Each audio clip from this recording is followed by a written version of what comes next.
ప్రియమైన విద్యార్థులారా, అందరికీ శుభోదయం. ఈరోజు మీ అందరినీ ఇలా కలుసుకోవడం నాకు చాలా సంతోషంగా ఉంది. మీరందరూ కూడా చాలా జాగ్రత్తగా చెప్పిన పాఠాన్ని విని చక్కగా అర్థం చేసుకొని నేర్చుకుంటారని భావిస్తున్నాను. ఈరోజు మనం శతక పద్యాల గురించినటువంటి పరిచయం చేసుకుందాము. మీరు మన యొక్క తెలుగు నేల మీద తల్లులు పిల్లలు మాట్లాడటం మొదలుపెట్టినప్పటి నుంచి ఈ యొక్క పద్యాలను చెప్తూ ఉంటారు. మొట్టమొదటిగా మనం ఎక్కువగా కృష్ణ శతకంలోని పద్యాలు చెప్తూ ఉంటారు. మీరందరూ విని ఉంటారు, నేర్చుకుని ఉంటారు. నీవే తల్లివి తండ్రివి, నీవే నా తోడు నీడ, నీవే సకుడవు, నీవే గురుడవు దైవము, నీవే నా పతియుగతియు నిజముగ కృష్ణ. ఈ విధంగా ముందరగా మనకి ఆధ్యాత్మికమైనటువంటి విలువలను మనలో పెంపొందించడానికి మన తల్లిదండ్రులు మనకి, లేకపోతే బామ్మ, లేకపోతే అమ్మమ్మ, నాయనమ్మ, వీళ్ళందరూ కూడా మనకి ఈ పద్యాలతో మనకి వాళ్ళకంటే ముందర ఈ శతక పద్యాలను మనం నేర్చుకుంటాము. సరే, అటువంటి శతక పద్యాలను గురించినటువంటి పరిచయం ఇప్పుడు మనం చేసుకోబోతున్నాం. అసలు మీరు ఈ శతకము అనేటువంటి పదాన్ని ఎక్కడ విని ఉంటారు, ఎక్కడ విన్నారు చెప్పండి? మనం చాలాసార్లు విన్నాం. విక్రమార్క శకము, అలాగే ఇంకా శాలివాహన శకము. శకము అంటే ఏంటి?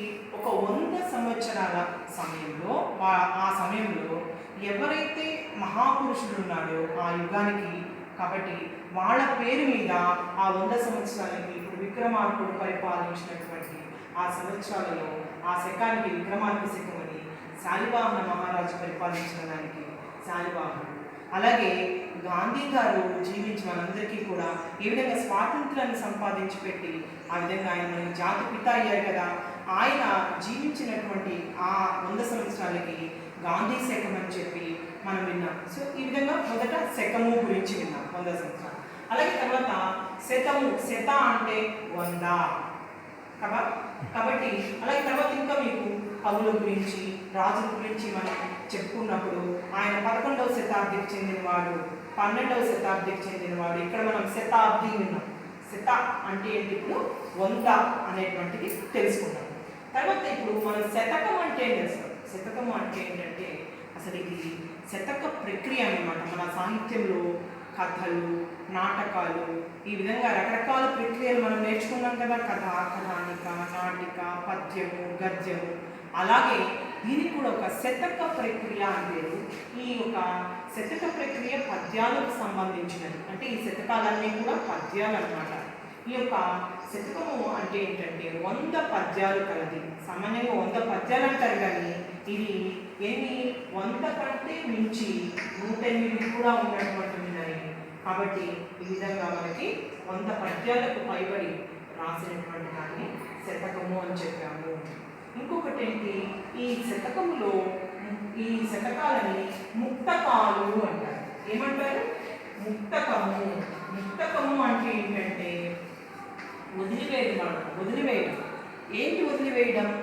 ఏ పద్యానికి అర్థాన్ని ఆ యొక్క పద్యంలో ఆ అర్థం అక్కడి వరకే, ఆయన చెప్పదలుచుకున్నటువంటి విలువ ఏమైతే ఆధ్యాత్మిక విలువన, మానవతా విలువన, లేకపోతే సమాజం శ్రేయస్సు కోరి ఆ కవి ఆ పద్యంలో ఏం చెప్పదలుచుకుంటే అక్కడి వరకు చెప్పి వదిలేస్తారు.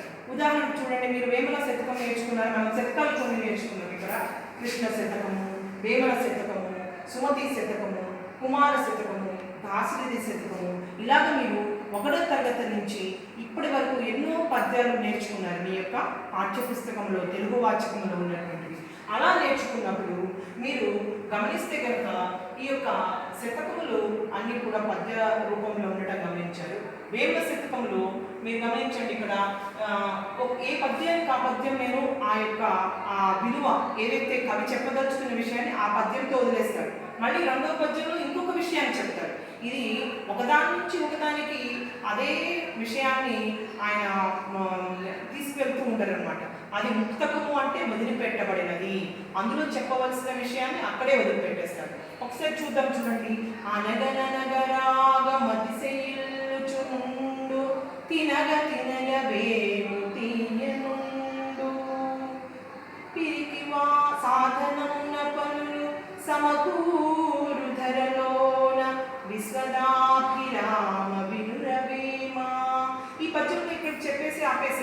మళ్ళీ రెండవ పద్యంలో ఏం చెప్పాడు ఇందులో, ఏదైనా కానీ ప్రయత్నం చేస్తే సాధించలేనిది లేదు అని చెప్పి ఈ పద్యంలో చెప్పదలుచుకున్నాడు కవి. ఆ విషయం చెప్పేశారు. తర్వాత ఇంకొకటి, ఉప్పు కప్పురము నొక్క పోలిక నుండు చూడ చూడ రుచుల జాడవీరు పురుషులందు పుణ్య పురుషులు వేరయా విశ్వదాభిరామ వినురవేమ. మనుషులందరూ చూడటానికి ఒకేలాగా ఉంటారు, మంచివాళ్ళు చెడ్డవాళ్ళు చూడటానికి ఒకలాగే ఉంటారు. కానీ ఆ వాళ్ళలో మంచివాళ్ళు వేరు, మా మహానుభావులు వేరు, చెడ్డవాళ్ళు వేరు, మనం వాళ్ళని గుర్తించలేము అని చెప్పి ఏ విధంగా చెప్పారు. మీరు అంటే ఏంటి, ఈ పద్యంలో ఒక విషయం చెప్పారు, ఇంకొక పద్యంలో ఒక విషయం చెప్పారు. అలాగే మనం శృతి శతకంలో చూస్తే, ఎప్పటికీ ఎది ప్రస్తుతం అప్పటికా మాటలాడి అన్నుల మనములు నొప్పింపక తానొవ్వక తప్పించుక తిరుగువాడి ధన్యుడు సుమతి అన్నారు. ఇప్పుడు ఏది మాట్లాడాలో అప్పుడే మాట్లాడాలి, ఆ విధంగా ఉండాలి అని చెప్తూ ఈ పద్యంలో కవి ఏం చెప్తున్నాడు మనకి, చక్కటి నీతి సూత్రాలు. ఈ సమాజంలో మనం మంచివాళ్ళుగా ఏ విధంగా మెలగాలి, అందరితో కలిసిమెలిసి ఏ విధంగా ఉండాలి, ఎవరితో పోట్లాట లేకుండా అందరితో కలిసిమెలిసి ఏ విధంగా మనం జీవించాలి అని చెప్పి ఒక్కొక్క పద్యంలో ప్రతి శతకకర్త కూడా అంటే శతక కవి కూడా మనకి ఈ విధంగా సమాజంలోని నీతులను విలువలను చక్కగా మనకి వివరించారన్నమాట. అటువంటి పద్యాలను మనం ఇప్పుడు నేర్చుకోబోతూ ఉన్నాము ముందరి తరగతిలో. తర్వాత చూడండి, తర్వాత ఇప్పుడు మనం చెప్పుకున్నాం కదా, ఇప్పుడు ఇక్కడ ముక్తకము అని నేర్చుకున్నాం. శతక పద్యాలలో ఉన్నటువంటి ప్రతి పద్యం కూడా ఒక ముక్తకము, అంటే వీటిని ముక్తకాలు అంటారు. విడిచిపెట్టడం అంటే ఏ పద్యానికి ఆ పద్యం నేర్చేసుకోవడం, తర్వాత వేరే పద్యంలోకి వెళ్ళినప్పుడు వేరే అర్థం వస్తుంది అని చెప్పి ఇక్కడ మనకి చెప్తూ ఉన్నారు. తర్వాత మనం నేర్చుకోవాల్సిన విషయం ఏంటంటే, ప్రతి శతకం, ఈ శతకం దేనికి సంబంధించింది, ఎవరిది అని ఎలా తెలుసుకుంటాము. ప్రతి శతకంలో కూడా ఒక మకుటము ఉంటుందన్నమాట. మకుటము అంటే కిరీటం. మకుటం అంటే కిరీటం, తలపై ధరించేదన్నమాట. తలపై ధరించేది ఏదైనా ఒక మకుటం, తల మీద ఒక మంచి కిరీటం కిరీటము అని పెట్టి కిరీటము కిరీటము మన తల మీద ధరించామనుకోండి, అదేంటి మనకు ఒక అందాన్ని ఇస్తుంది అనమాట. కిరీటం ఏ విధంగా ఒక మనిషికి అందాన్ని ఇస్తుందో అలాగే పద్యంలో ఉన్నటువంటి ఈ మకుటం కూడా ఆ పద్యానికి చక్కటి అందం ఇస్తుంది. అంతేకాదు ఆ మకుటాన్ని గుర్తించితే కనుక మనము ఆ మకుటం ఎవరిది, ఏ శతకకర్తది. ఇప్పుడు విశ్వదాభిరామ వినురవేమ అనేటువంటిది మనకి వేమన యొక్క మకుటం అనమాట. ఆ వరుస చదవగానే పద్యంలో ఆ పాదం చదవంగానే చివరిలో ఆ చదవంగానే మనకి తెలుస్తుంది, ఓహో ఇది వేమన రాసినది. అలాగే సుమతి అని వస్తుంది, అంటే సుమతి శతకకర్త, ఎవరు రాశారు దాన్ని అని చెప్పి మనకి కర్త పేరు తెలుస్తుంది. సుమతి శతకాన్ని, వేమన శతకాన్ని ఎవరు రాశారు, వేమననే రాశారు. అలాగే సుమతి శతకాన్ని ఎవరు రాశారు, బద్దెన రాశారు అనమాట. కాబట్టి ఈ విధంగా అలాగే కుమార శతకము, అలాగే అప్పల నర్సయ్య కవి గారు మనకి కుమార శతకాన్ని రాశారు. అలాగే దాశరథి శతకం మనకి తెలుసు, కంచెల ఎవరైనా రామదాసన్ అని చెప్పుకునేటువంటి ఆయన రాశారు. ఈ విధంగా మనకి ఆ మకుటము, ఆ కిరీటం, ఆ మకుటం పద్యంలో ఉన్నటువంటి చివరి పాదంలో మనకి ఎక్కువగా ఇది గమనిస్తూ ఉంటుంది. కాక కొందరు కవులు పద్యంలో 2 పాదాలు కూడా మకుటాన్ని చేసేశారు. ఇప్పుడు దాశరథి శతకంలో వాటిల్లో దాశరథి కరుణాపయోనిధి అని చెప్పి మనకి వస్తూ ఉంటుంది. అలాగా ఆ చివర పాదంలో ఉన్నటువంటి మకుటాన్ని చూసి మనం యొక్క ఆ కవిని గుర్తిస్తామన్నమాట. ఈ విధంగా మనము ఈ యొక్క శతక పద్యాలను మనం నేర్చుకుంటూ ఉన్నాము. ఇప్పటి వరకు మనం ఏమైతే విషయంలో నేర్చుకున్నామో మరొకసారి పునశ్చరణ చేద్దాము. ఇప్పుడు మనం శతకము అంటే 100 లేదా 100 కంటే ఎక్కువ పద్యాలు ఉన్నటువంటి దాన్ని శతకము అంటామని చెప్పుకున్నాము. శతకం అనేది ఒక పద్య ప్రక్రియలో ఒక భాగం అని నేర్చుకున్నాము. అలాగే ఈ శతకం యొక్క పద్యాలు ఆ సమకాలీన సమాజాన్ని మనకి ఎత్తి చూపుతాయన్న విషయాన్ని కూడా మన పద్యాల ద్వారా తెలుసుకున్నాం. అలాగే మానవులలో నైతిక విలువలను మనకి పెంపొందిస్తాయి. ఆ తర్వాత నీతిని, జీవితానుభవాలను, భక్తిని, వైరాగ్యాన్ని ఈ శతక కవులు తమ యొక్క పద్యాలలో చెప్తూ వచ్చారు. అలాగా అంటే ఉదాహరణకి మన ప్రవర్తన ఎలా ఉండాలి, ఎట్లాంటి స్నేహితులను మనం ఎన్నుకోవాలి, అలాగే సమాజంలో ఉన్నటువంటి మంచి ఏంటి, చెడు ఏంటి, మనం ఎటువంటి మార్గాన్ని ఎన్నుకుంటే మనం గొప్పవాళ్ళం అవుతాము, ఎవరు మంచివాళ్ళు ఎవరు చెడ్డవాళ్ళు, ఇవన్నీ కూడా మనకి చెప్పారు అని చెప్పేసి ఈ శతక పద్యాల యొక్క మనం అసలు ఎందుకు నేర్చుకోవాలన్న ఆవశ్యకత, ఇది ఒక కాలానికి సంబంధించింది కాదు. అప్పుడెప్పుడో శతక కవులు ఎన్నో శతాబ్దంలో 16వ శతాబ్దంలో 14వ శతాబ్దంలో పద్యాలు రాశారు కదా, అవి మనకి ఇప్పుడు ఉపయోగిస్తాయా అని అనుమానమే ఉంటుంది. ఎందుకంటే ఇది ఎప్పటికీ కూడా మన సమకాలీన సమాజంలో ఈ రోజు కూడా ప్రతి పద్యంలో ఉన్నటువంటి భావాన్ని మనం అనుసరించి మనం దానిలో మేలును మంచిని పొందవచ్చు అనే విషయం మనకు తెలుస్తుంది. అలాగే తర్వాత ఇంకొక విషయం నేర్చుకున్నాం, అదేంటి, శతక పద్యాలు ముక్తకాలు. ముక్తకాలు అంటే ఏంటి, ఏ పద్యం ఆ పద్యము స్వతంత్ర భావాన్ని కలిగి ఉంటుంది అని చెప్పి తెలుసుకున్నాం.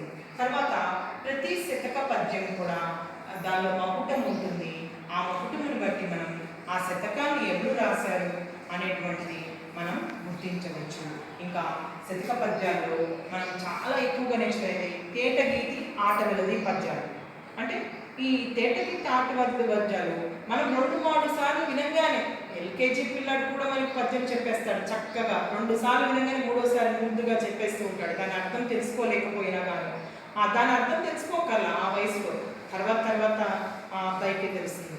కాబట్టి ఈ విధంగా తేటగీతి ఆటవెలది పద్యాలలో మనకి వేమన శతకం, సుమతి శతకం, అలాగే ఇంకా కృష్ణ శతకం ఇవన్నీ రాశారు. అలాగే పెద్ద పద్యాలు కూడా ఉన్నాయి మనకి, సీస పద్యాలు ఇవన్నీ కూడా ఉన్నాయి. అవన్నీ దాశరథి శతకము ఇవన్నీ కూడా మనకి తర్వాత సర్వేశ్వర శతకము ఇవన్నీ కూడా కొంచెం కష్టమైనటువంటి పద్యాలు. మన 8వ తరగతి 9వ తరగతి 10వ తరగతి అలాగే 7వ తరగతిలో కూడా మనం ఈ పద్యాలు కొంచెం కష్టమైనటువంటి పదాలతో కూడిన పద్యాలు నేర్చుకుంటాం. కానీ చిన్న వయసులో మాత్రం ఈ యొక్క వేమన శతకం, కృష్ణ శతకం, సుమతి శతకం ఇటువంటి పద్యాలను మనం నేర్చుకొని ఆనందిస్తూ ఉంటాం. అప్పుడు ఆనందిస్తాము, ఇప్పుడేమో దాని అర్థం తెలుసుకొని దాని యొక్క ప్రయోజనాన్ని మన యొక్క జీవితంలో, నిత్య జీవితంలో వాటిని ఆచరిస్తూ మనం దాని యొక్క ప్రయోజనాన్ని పొందితే కనుక మన అంత గొప్పవాళ్ళు ఇంకెవరు కూడా ఉండరని చెప్పి మనం తెలుసుకోవచ్చు. ఇది ఆ తర్వాత మనం మన యొక్క ఇదంతా కూడా మన శతకం అంటే ఏంటి నేర్చుకున్నాం. ఆ తర్వాత మనందరం కూడా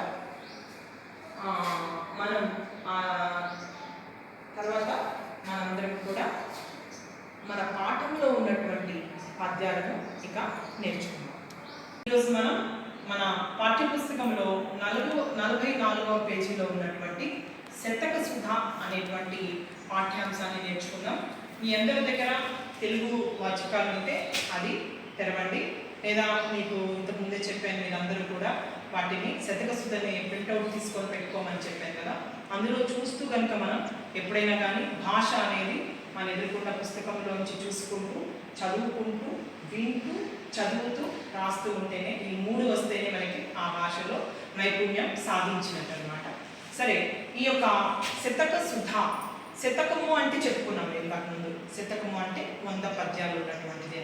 సుధ అంటే తేనె, సుధ అంటే అమృతం, సుధ అంటే పాలు. చిన్నపిల్లలు పాలు తాగి చక్కగా జీవిస్తారు. వాళ్ళందరూ కేవలం పాలు మాత్రమే తాగుతారు పసిపిల్లలు. దాంతోనే వాళ్ళు ఎంతో ఆరోగ్యంగా, ఆనందంగా, చక్కగా పెరుగుతారు. అలాగే తేనె కూడా ఆ విధంగా చాలా మధురంగా, తీయగా ఉంటుంది. ఇంకా మనకి బాగా తెలుసు అమృతం తాగితే ఇంకా అసలు మరణమే లేదని చెప్తారు. అటువంటి ఈ యొక్క శతక సుధ, ఈ శతక పద్యాలు ఆ విధంగా మనకి ఆరోగ్యాన్ని, ఆనందాన్ని, చక్కటి జీవితాన్ని ప్రసాదిస్తాయని చెప్పడానికినే ఈ పాఠం పేరు మనకి శతక సుధగా నిర్ణయించడం మనకి గమనిస్తున్నాం. సరే, ఈ యొక్క పాఠంలో మొదటి పేజీలో మనకి అసలు శతక పద్యం గురించి చెప్తూ చదవండి, ఆలోచించండి, చెప్పండి అని చెప్పారు. అందులో పద్యం చదువుతాను. నేను చదువుతూ ఉన్నప్పుడు మీరు చదువుతూ ఆ పద్యంలో మనకి ఏం చెప్పారు అనేది నాకు మీరు తర్వాత అర్థం చేసుకుంటూ చెప్పాలి. జాగ్రత్తగా వినండి. ఇది యాదగిరి నరసింహస్వామి మీ అందరికీ తెలుసు, మనందరికీ కూడా. ఆ యాదగిరి నరసింహస్వామిని వేడుకుంటూ తిరువాయిపాటి వెంకట కవి, ఎవరు రాశారైనా? తిరువాయిపాటి వెంకట కవి రాసినటువంటి ఈ యొక్క యాదగిరీంద్ర శతకం, తిరువాయి వెంకట కవి. మొదటిసారిగా మనం ఈ యొక్క కవి గురించినటువంటి పరిచయం చేసుకుంటున్నాము. ఈయన యాదగిరి ఈ తిరువాయిపాటి వెంకట కవి గారు శ్రీ యాదగిరీంద్ర శతకం రాశారు. సరే, ఈ పద్యం నేను చదువుతున్నాను, మీరు జాగ్రత్తగా వినాలి, తర్వాత అర్థం చెప్పాలి. ఓకేనా?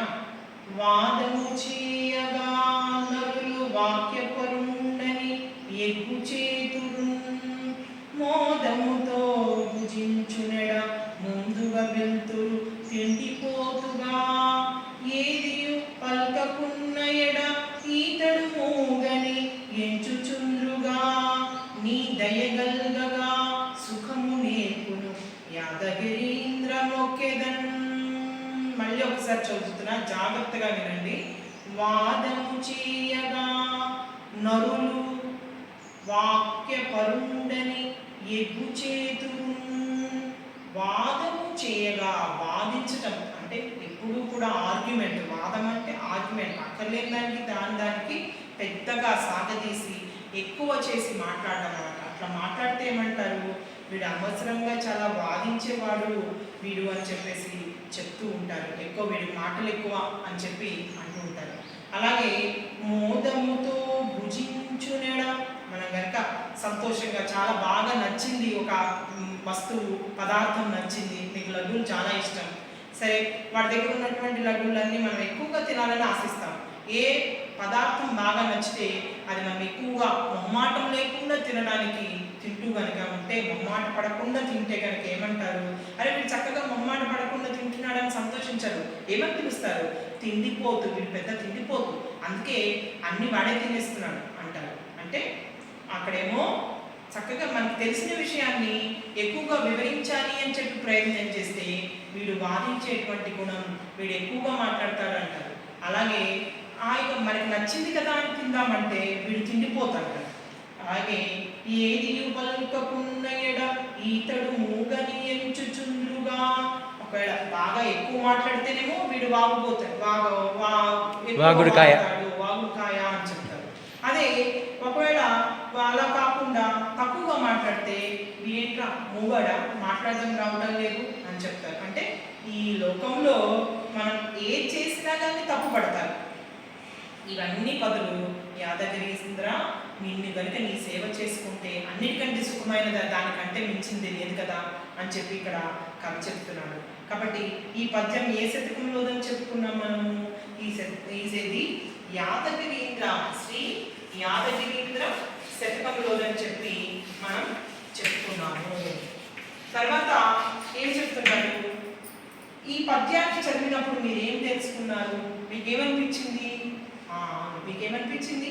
మనం ఎలా ఎక్కువ మాట్లాడితే ఎక్కువ మాట్లాడాలి, తక్కువ మాట్లాడితే తక్కువ మాట్లాడాలి, ఎక్కువ తింటే ఎక్కువ తిన్నాడు, తినకపోతే సరిగా తిన్నాడు.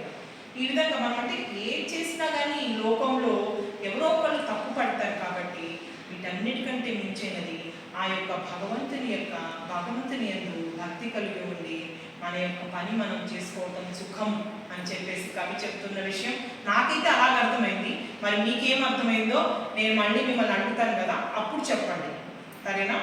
తర్వాత ఈ కవులు శతక పద్యాలు ఎందుకు రాస్తారని చెప్పుకున్నాను కదా ఇందాక.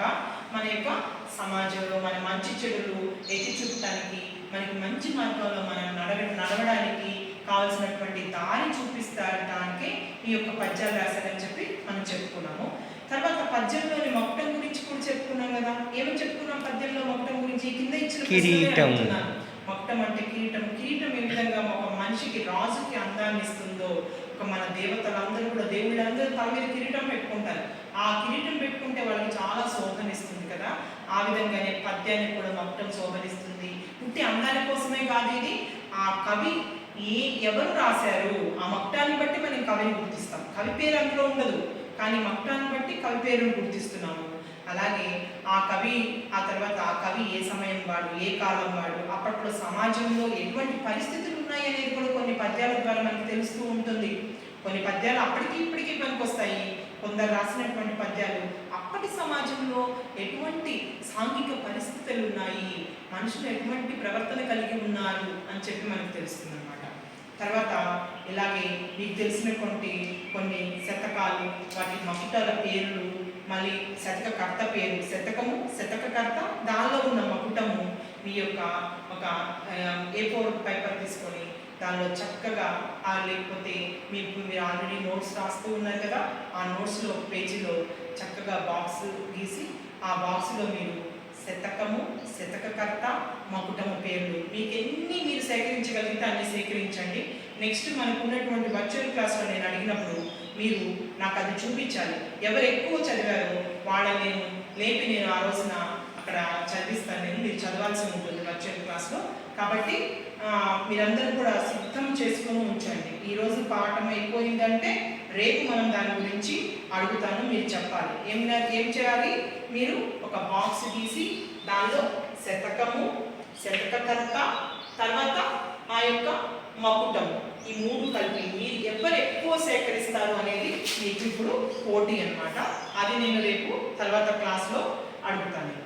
తర్వాత మనం ఇంకో పాఠం యొక్క ఉద్దేశంకి వస్తే, శతక పద్యాలు సమాజంలో ఉన్నటువంటి విషయాలను, పోకడలను, అంటే ఎవరు ఎట్లా ప్రవర్తనను, ఆ యొక్క సమకాలీనటువంటి సమాజంలో ఉన్నటువంటి పరిస్థితులను తెలియజేస్తాయని చెప్పుకున్నాము. అలాగే వాటి ఆధారంగా విద్యార్థుల్లో మా నైతిక విలువలను, నైతికం అంటే నీతి తెలియజేస్తుందని చెప్పేసి మా యొక్క ప్రజలందరినీ కూడా ఉత్తమ పౌరులుగా మార్చడానికి ఈ యొక్క శతక పద్యాలు మనకి దారి చూపిస్తాయని చెప్పి మనం తెలుసుకున్నాం. తర్వాతది పాఠ్యభాగ వివరాల్లోకి వస్తే, మనము ఈ పాఠం శతక ప్రక్రియ చదవండి. మీరందరూ కూడా చూస్తూ ఉండండి. టెక్స్ట్ బుక్లో తప్పనిసరిగా చూడాలి మీ కళ్ళతో. ఈ పాఠము శతక ప్రక్రియకు చెందినది. శతకం అంటే 100 పద్యాలు కలది. కానీ కొన్ని శతకాలలో 108 పద్యాలు కూడా ఉంటాయని చెప్పి మనం నేర్చుకున్నాము. ఈ పద్యాలకు సాధారణంగా మకుటం ఉంటుందని తెలుసుకున్నాము.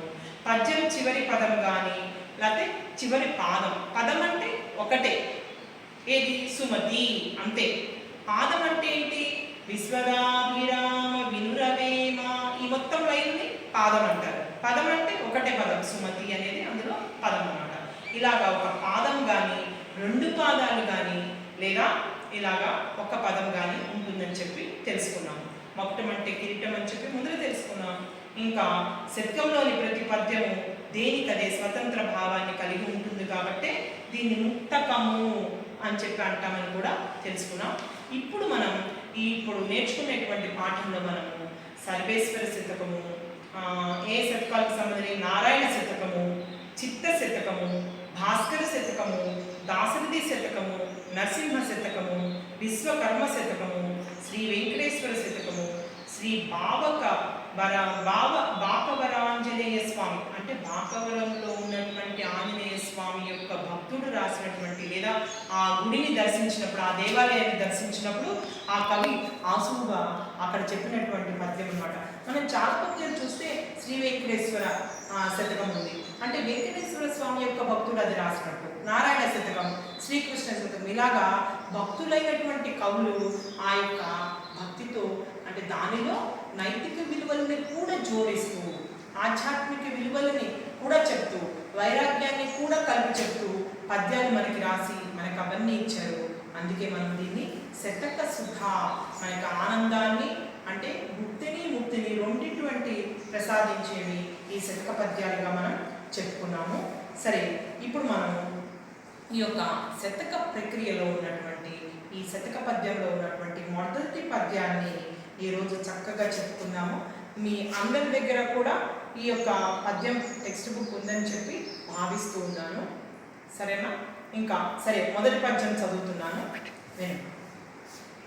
సతతాచార్యము సోమృతంబు కృపయం సత్యంబున్ శీలము అతి శాంతత్వము చిత్తశుద్ధి కరము అధ్యాత్మయున్ ధ్యానము తృతీయం ధర్మము సర్వజీవ హితము దూరంబుగాకుండా సమ్మతికి చేరువ మీ నివాస సుఖము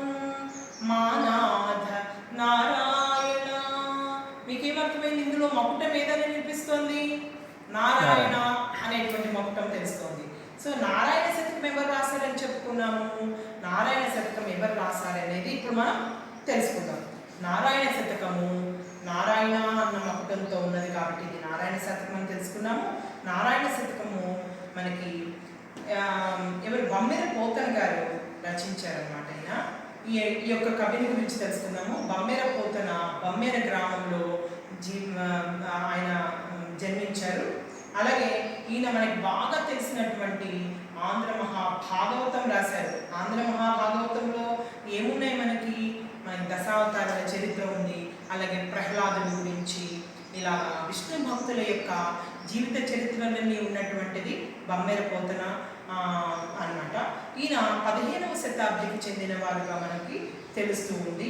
ఆ తర్వాత ఈయన ఇతర రచనలు ఆంధ్ర మహాభాగవతం కాకుండా ఇంకా భోగిని దండకము, వీరభద్ర విజయము అనేటువంటివి రాశారని తెలుస్తుంది. మళ్ళీ ఒకసారి చూద్దాం. ఈ యొక్క మొదటి పద్యాన్ని ఎవరు రాశారు? ఈయనది నారాయణ శతకంలోని. నారాయణ శతకము ఎవరు రాశారు? బమ్మెర పోతన రాశారు. బమ్మెర పోతన ఏ శతాబ్దికి చెందిన వారుగా మనం గుర్తించాము? 15వ శతాబ్దికి చెందిన ఆయన. సరే, 15వ శతాబ్దికి ఈయన ఈ నారాయణ శతకంలో మనకి మకుటం ఏదిగా కనిపిస్తోంది? నారాయణ. నారాయణ అనేది ఇందులో ఉన్నటువంటి మకుటం. సరేనా? కాబట్టి ఈ మొదటి పద్యంలో ఈయన యొక్క ఇతర రచనలు ఏంటి? ఈయన రాసినటువంటి ఈయన రచనలు ఆంధ్ర అంటే ఈ నారాయణ శతకం కాకుండా ఆయన ఆంధ్ర మహాభాగవతం,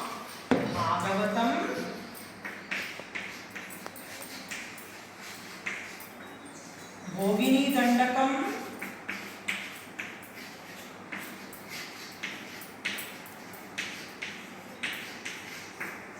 ఇంకా వీరభద్ర విజయం. వీరభద్ర విజయం. ఇవి ఈయన యొక్క రచనలు. ఇందులో మనం నేర్చుకున్నటువంటి ఈ పద్యంలో మనకి అసలు ఆయన ఏ విషయాన్ని చెప్పాలనుకున్నారు, ఏం చెప్తున్నారు అని చెప్తే ముందర భావం తెలుసుకుందాము. ఆ భావం నుంచి మనం పద్యం యొక్క అర్థంలోకి వెళ్దాము. మామూలుగా ఇక్కడ ఏం చెప్తున్నారంటే ఈయన ప్రియ వచనం, మంచి మాటని, అలాగే మంచి దయ, సత్యం అంటే ఎప్పుడు కూడా నిజమైన మాట. ప్రియమైన వచనం అంటే ఏంటి? ప్రియమైన మాట అంటే ఏంటి? సతతము అంటే ఏంటి? ఎల్లప్పుడూ కూడా నాకు అని చెప్పన్నారు. సతత ఆచారము, సూనృతము అంటే మంచి వాక్కు, ఇష్టమైనటువంటి, ప్రియమైనటువంటి, అందరికీ ప్రియమును కలిగించేది ఏది ఉంటుంది? మృదు భాష. వాళ్ళకి మృదు భాష అన్నమాట. ఇప్పుడు తిట్టినా కూడా చాలా ప్రేమగా తిట్టారనుకోండి, అమ్మ ఏదన్నా ఉంటుంది, అమ్మ తిట్టినప్పుడు మనకేం బాధ కలగదు. అదే నాన్న తిట్టంగానే మనకి చాలా బాధేస్తుంది. అయ్యో నాన్న తిట్టారు. ఎందుకని? అమ్మ తిట్టిన తిట్టు కూడా తీయగా తిడుతుంది. అలాగా అందుకని ప్రియవచనం అన్నమాట ఇక్కడ. అలాగే సతతాచారం, సూనృతము, కృపయున్, దయ, సత్యంబును అంటే ఎల్లప్పుడూ కూడా సత్యమైన మాట, నిజమైన మాట మాట్లాడాలి. అలాగే శీలము అంటే ఇక్కడ మంచి నడవడిక, మంచి స్వభావం అన్నమాట, మంచి ప్రవర్తన. అలాగే అతి శాంతత్వము, అతి అంటే ఏంటి? చాలా మిక్కిలి అని అర్థంలో. మిక్కిలి శాంతత్వము అంటే శాంతం అన్నమాట, మంచి నిర్మలమైనటువంటి. అలాగే నిర్మలమైనటువంటి చిత్తశుద్ధి, నిర్మలమైనటువంటి మనస్సు. ఇంకా కరమున్ అంటే చేతికి ఏముండాలి? ఎప్పుడూ కూడా చక్కటి దానం చేసేటువంటి మంచి గుణం ఉండాలన్నమాట. తర్వాత కరమున్, అధ్యాత్మయున్, అధ్యాత్మం అంటే ఆధ్యాత్మికం అంటే ఏంటి? భగవంతుడి మీద భక్తి అన్నమాట, అటువంటిది. అలాగే ధ్యానం, గట్టిగా భక్తి ఉంది నాకు అని చెప్పుకుంటే కాదు, ఎల్లప్పుడూ కూడా ఆయన్నే ప్రతి నిమిషం కూడా తలుచుకుంటూ మనం చేసేటువంటి ప్రతి పనిని ఆయనకి అర్పిస్తూ ఉంటే ఆయన గురించినటువంటి ధ్యాస అన్నమాట, ధ్యానం. అలాగే ఇంకేం చెప్తున్నాడు ఇక్కడ, ధృతియున్ కరమున్ ధృతియున్ అంటే చేతిలో ఏముండాలి, ధర్మము చేసేటువంటి దానం చేసేటువంటి గుణం ఉండాలన్నమాట. అలాగే ధర్మం ఉండాలి. సర్వజీవహితము ప్రతి వాళ్ళకి మనంటే మనకు కావాల్సిన వాళ్ళకే కాదు, మన అన్నకో తమ్ముడికో లేకపోతే మనం బాగా ఇష్టమైనటువంటి స్నేహితుడికి మాత్రమే మేలు చేయాలనుకోవడం కాదు, అందరికీ సర్వజీవహితము. మన చుట్టూ ఏ జీవులు అయితే ఉన్నాయో వాళ్ళందరికీ కూడా మేలు చేయాలన్నటువంటి మంచి గుణం ఉండాలి మనకి. అలా ఉన్నప్పుడే దేవుడు తన భక్తుడిగా మనని గ్రహిస్తాడనమాట. ఎవరైతే స్వార్థంతో, ఎవరైతే అబద్ధాలు ఆడతారో, ఎవరైతే మంచి ప్రవర్తన కలిగి ఉండరో, ఎవరైతే ఇంకా ఆచారం అంటే వాళ్ళకి నిర్ణయించబడినటువంటి ఆచరణను చెయ్యరో, వీళ్ళందరినీ కూడా దేవుడు ఆయన దగ్గరకు కూడా రానియడు. మనం ఎన్ని పూజలు చేయనండి, యజ్ఞాలు చేయనండి, ఏమైనా చేయనండి, మన ధ్యాస అంతా దేవుడి మీద పెట్టి ఇటువంటి మంచి గుణములు కలిగి ఉంటేనే ఆయన తన దగ్గరికి రాణిస్తాడట. కాబట్టి ఈయన ఏమడుగుతున్నాడంటే ఇక్కడ సర్వజీవసితము, ఇవన్నీ కూడా మరి నీ దగ్గరికి నేను రావాలంటే నాకు ఇవన్నీ ఉండాలి కదా, ఈ యొక్క మంచి లక్షణాలన్నీ నా దగ్గర ఉంటేనే నువ్వు నన్ను నీ భక్తుడిగా గ్రహిస్తావు, నీ దగ్గరికి రాణిస్తావు. కాబట్టి నాకు నువ్వు అవన్నీ నువ్వే దూరం కాకుండా నువ్వే చేయాలంటున్నాడు. ఇప్పుడు ముందర ఏమంటున్నాడు, ఇవన్నీ ఉంటేనే నేను నీ భక్తుడిని అవుతాను, మరి ఇట్లాంటివన్నీ నా దగ్గర ఉండాలంటే ఎట్లాగా, నువ్వే ఉంచాలి నా దగ్గరికి, ఇటువంటి వాటికి దూరం కాకుండా సమ్మతికి చేరువ నీ నివాస సుఖము మా నాథ నారాయణ. వీటన్నిటిని ఇటువంటి మంచి లక్షణాలన్నిటికీ నేను దూరం కాకుండా నాకు నువ్వే నీ దగ్గరగా ఉండేటట్టు నువ్వే నాకు ఆశీర్వాదం ఇవ్వాలి, నువ్వే నాకు అటువంటి మంచి గుణాలను కలిగి చేయాలి అని చెప్తున్నాడు. కాబట్టి ఇప్పుడు మళ్ళీ ఒకసారి అర్థం చెప్తాను చూడండి. ఓ లక్ష్మీదేవి భర్తమైనటువంటి ఓ నారాయణ, నాకు ప్రియవచనము మంచి మాట, అలాగే దయ, సత్యం, మంచి స్వభావం, మిక్కిలి శాంతం, నిర్మలమైన మనస్సు, భగవద్భక్తి, ధ్యానం, ధైర్యం, ధర్మం, సదా ధర్మాన్ని ఆచరించేటువంటి మంచి గుణం, అలాగే సర్వ ప్రాణులు అందరు ప్రతి జీవిని కూడా వాళ్ళ యొక్క మేలును కోరేవాడిగా ఉండేటట్టుగా కావలసినటువంటి అలాంటి వాటినన్నిటినీ నాకు దయచేసి నన్ను ఎప్పుడూ కూడా మీ సన్నిధిలో ఉండేది, మీ సన్నిధిలో అంటే మీకు దగ్గరగా మీకు ఇష్టమైన వాడిగా నన్ను ఉండేటట్టు చెయ్యమని చెప్పేసి ఇక్కడ ఈ భగవంతుని, ఈ నారాయణుడిని మన యొక్క బమ్మెర పోతన గారు ప్రార్థించారు. ఆయనలానే మనం కూడా ప్రార్థించాలన్నమాట.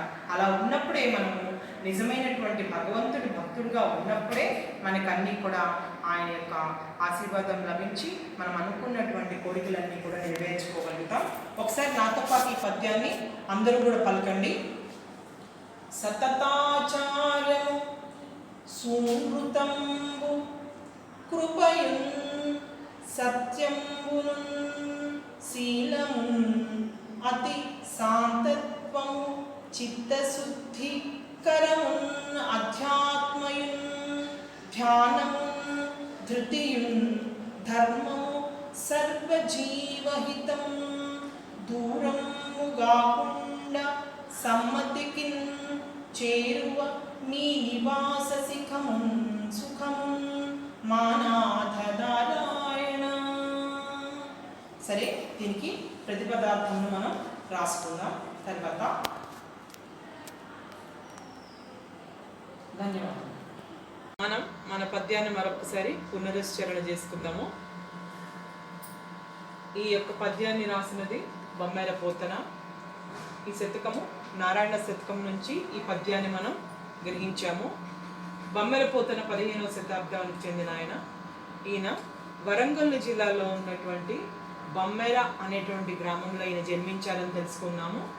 తర్వాత ఈయనకి సహజ పండితుడు, ఆయన ఒక పాండిత్యాన్ని ప్రత్యేకంగా నేర్చుకోలేదట, ఆయనకి సహజంగానే వచ్చింది కాబట్టి ఈయనకి సహజ పండితుడు అనేటువంటి బిరుదు ఉంది. తర్వాత ఇతర రచనలు ఆంధ్ర మహాభాగవతం, వీరభద్ర విజయం, భోగిని దండకం అని చెప్పి మనం చెప్పుకున్నాం. ఇప్పుడు ఒక్కసారి పద్యం చెప్తాను, ఆ తర్వాత మనం ప్రతిపదార్థాన్ని మరొకసారి వివరించుకుందాం.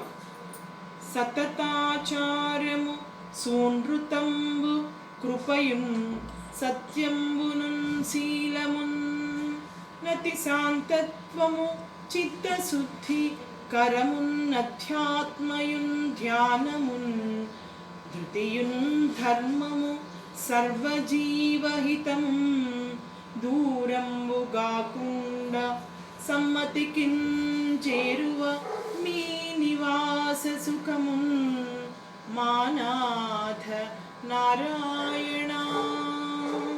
మానాథ నారాయణ, నారాయణ అనేది ఇందులో మాకటం. ఈ శతకంలో ఈ నారాయణ శతకాన్ని బొమ్మెరపోతుని గారు రచించారు. ఇప్పుడు మనం ఒక్కొక్క పదానికి, పద్యంలో ఉన్న ఒక్కొక్క పదానికి ప్రతిపదార్థం చూద్దాం ఎలా ఉందో. ముందర ఎప్పుడు కూడా పద్యం రాసేటప్పుడు మనం ప్రతిపదార్థంలో సంబోధన, ఎవరికి మనం ఈ యొక్క విషయాన్ని చెప్తున్నామో, ఎవరిని సంబోధిస్తూ ఈ విషయాన్ని చెప్తున్నామో అది. కాబట్టి మా నాథ, మమ్మల్ని రక్షించేటువంటి ఓ నారాయణ, ఓ శ్రీమన్నారాయణ, ఓ దేవా అని. సతత ప్లస్ ఆచారము, సతత ఆచారం అంటే సనాతన ఆచారం, మనం పాటించేది. ఆచారం అంటే మనం ఆచరించేది అన్నమాట, పాటించేది. సూనృతంబు మంచి మాట, సు ప్లస్ నృతము కాబట్టి ఇది సూనృతము మంచి మాట. కృపయున్ దయా, సత్యంబుయున్ సత్యవాక్కు, శీలమున్ మంచి నడవడి, నతి గౌరవము, శాంతత్వము శాంత స్వభావము, చిత్తశుద్ధి చిత్తమునందు పవిత్రత, కరమున్ ప్లస్ కరమున్నధ్యాత్మయున్ అని ఉంది మనకి పద్యంలో. కాబట్టి కరమున్ ప్లస్ అధి ప్లస్ ఆత్మయున్ అంటే మిక్కిలి భక్తి తత్పరత, చాలా ఎక్కువగా భక్తి అనే అర్థంలో. తర్వాతది ధ్యానమున్, ధ్యానము. ధ్యానం అంటే నిన్నని చెప్పుకున్నాం మనం, ఏదైనా ఒక విషయాన్ని దాన్నే తలుచుకుంటూ ఉండటం, పదే పదే దాని మీదనే దృష్టి పెట్టడం. ధృతియున్, ధృతియు అంటే దీక్ష, ఏదైనా ఒక పనిని దీక్షగా, ఎటువంటి ఆటంకముల మధ్యంలో దాన్ని ఎక్కడ ఆపకుండా చేయడాన్ని దీక్ష. మనం చెప్తాము 40 రోజుల దీక్ష అంటారు. అంటే ఏ నియమాలను ఆచరిస్తూ ఆ యొక్క పూర్తిగా అదే దానిలో ఉండటం దీక్ష. తర్వాత ధర్మము, ధర్మము సర్వజీవ హితము, సర్వజీవులకు కూడా హితము అంటే మంచి చేకూర్చటం అనేటువంటివి, ఇవన్నీ కూడా ఈ సద్గుణాలు. ఈ యొక్క మంచి గుణాలు మనకు ఎప్పుడు అలవడతాయట, మనం ఎప్పుడూ కూడా ఆ దేవునికి చేరువుగా ఉన్నప్పుడు మనకి ఈ మంచి లక్షణాలు వస్తాయట. కాబట్టి ఎవరికైతే ఈ మంచి లక్షణాలు ఉంటాయో వాళ్ళకి మోక్షం వస్తుంది. అలా మరి ఈ మంచి లక్షణాలను మనం విడవకుండా ఉండాలంటే ఏం చేయాలట, మనం ఎప్పుడు కూడా దేవుని యొక్క సన్నిధిలో ఉండాలి. అందుకే దూరం కాకుండా మీ నివాస సుఖము, మీ నివాసమునకు సుఖ, మీ నివాసం అంటే మీ దగ్గరగా ఉండేటువంటి సమ్మతికి, ఈ విధంగా మోక్షానికి చేరువ దగ్గర కదా, ఈ విధంగా మీ దగ్గర ఉంటే మాకు ఇలాంటి మంచి శుభ లక్షణాలన్నీ, మంచి గుణాలన్నీ వస్తాయి. ఇలాంటి మంచి గుణాలు కనుక మాకుంటే మానవుని జీవితానికి సాధ్యమైనటువంటి మోక్షమేమి కష్టం కాదు కదా అని చెప్పి ఇక్కడ మనకి బొమ్మెరపోతుని గారు ఆ నారాయణుణ్ణి ఉద్దేశించి ఈ పద్యాన్ని తెలిపారు. మీకు వాట్సాప్లో దీనికి సంబంధించినటువంటి నోట్స్ అంతా కూడా పంపిస్తాను. దాన్ని అంతా కూడా మీరు నేర్చుకొని సిద్ధంగా ఉండండి. తర్వాత తరగతిలో మనం తర్వాత పీరియడ్లో మనం ఇంకొక 2వ పద్యాన్ని నేర్చుకుందాం.